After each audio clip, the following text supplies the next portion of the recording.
शिव एक ही समय में वो एक योगी भी हैं और एक गृहस्थ भी, एक संहारक हैं तो एक रक्षक भी। आज हम उनके इन्हीं विरोधाभासों में गहरे उतरेंगे और समझने की कोशिश करेंगे जीवन के सबसे बड़े सबक को, यानी कर्म के नियम को। देखिए, शिव के व्यक्तित्व में कितने गहरे विरोधाभास हैं। एक तरफ वो कैलाश पर ध्यान में लीन एक परम वैरागी हैं, जिन्हें दुनिया से कोई लेना देना नहीं। तो दूसरी ही तरफ वो एक आदर्श पारिवारिक व्यक्ति हैं, अपनी पत्नी के प्रति एक वफादार पति और अपने बच्चों के लिए एक समर्पित पिता। और ये विरोधाभास यहीं नहीं रुकता। वो नटराज के रूप में कला के शिखर पर हैं, जो उन्हें अभिजात वर्ग का इलीट्स का देवता बनाता है।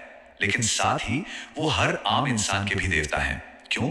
क्योंकि उनकी नजर में कोई भेदभाव है ही नहीं, न पुरुष स्त्री का, न देव और असुर का। वो तो सबके हैं।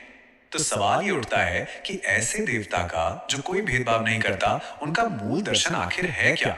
और कमाल की बात यह है कि यही दर्शन हमें जीवन के उस सबसे बड़े सवाल का जवाब देता है, जिससे हम सब कभी ना कभी जरूर जूझते हैं।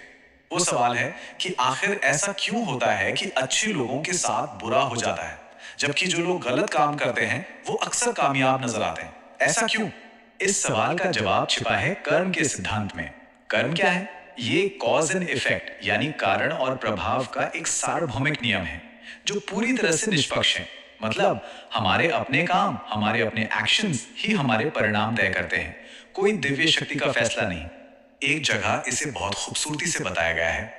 ये सब कारण और प्रभाव के नियम के बारे में है। भगवान ये तय नहीं करते कि आप स्वर्ग जाएंगे या नरक, आपके कर्म तय करेंगे। ये सिद्धांत पूरी की पूरी जिम्मेदारी हमारे अपने कंधों पर डाल देता है। चलिए इस कर्म के नियम को ना एक कहानी से समझते हैं, रावण की कहानी से, जो शिव का सबसे बड़ा भक्त माना जाता था। ये एक लाइन रावण के पतन का पूरा सार बता देती है। रावण की हार भक्ति की कमी से नहीं हुई, बल्कि उसे अपने ज्ञान का जो अहंकार था उसकी वजह से हुई, और यही अहंकार उसके कर्मों का कारण बना। तो कहानी कुछ यूं है कि अहंकार में चूर होकर रावण कैलाश पर्वत को ही अपनी जगह से हिलाने की कोशिश करता है। नतीजा क्या होता है? शिव बस अपने पैर के अंगूठे से हल्का सा दबाव डालते हैं और रावण उसी पहाड़ के नीचे फंस जाता है। यहाँ से एक बहुत सीधी सी सीख मिलती है। आपकी भक्ति कितनी भी गहरी क्यों ना हो, वो आपको आपके कर्मों के परिणामों से नहीं बचा सकती। तो यहाँ सबसे महत्वपूर्ण बात यह है कि कर्म का नियम सबके लिए बराबर है, ये निरपेक्ष है। यहां तक कि शिव के सबसे बड़े भक्त को भी अपने अहंकार से भरे कर्मों का फल भुगतना ही पड़ा। तो भाई, इस प्राचीन ज्ञान का हमारी आज की मॉडर्न लाइफ में क्या मतलब है?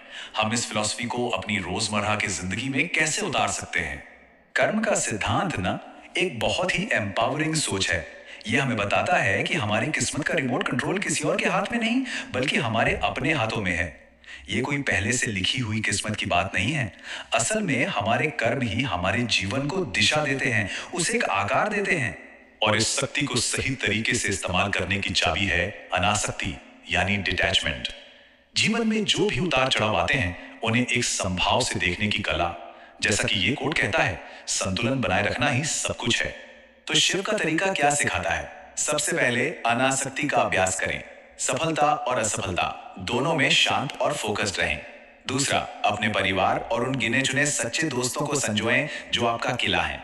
तीसरा, हर काम ये समझकर करें कि उसका एक परिणाम होगा। और सबसे जरूरी, असफलताओं से निराश होकर रुके नहीं, यात्रा जारी रहती है, हमेशा आगे बढ़ते रहें।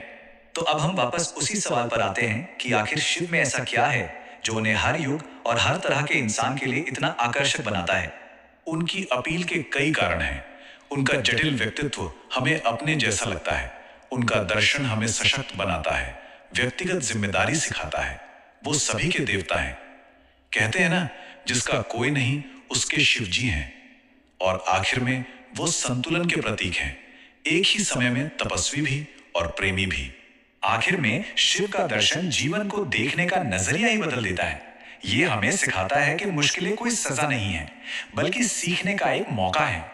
हमेशा याद रखिए, जीवन आपके साथ नहीं हो रहा है, ये आपके लिए हो रहा है। हमें जगाने के लिए, सिखाने के लिए और उस सच्चाई तक पहुंचाने के लिए जो हमेशा से हमारे भीतर ही थी।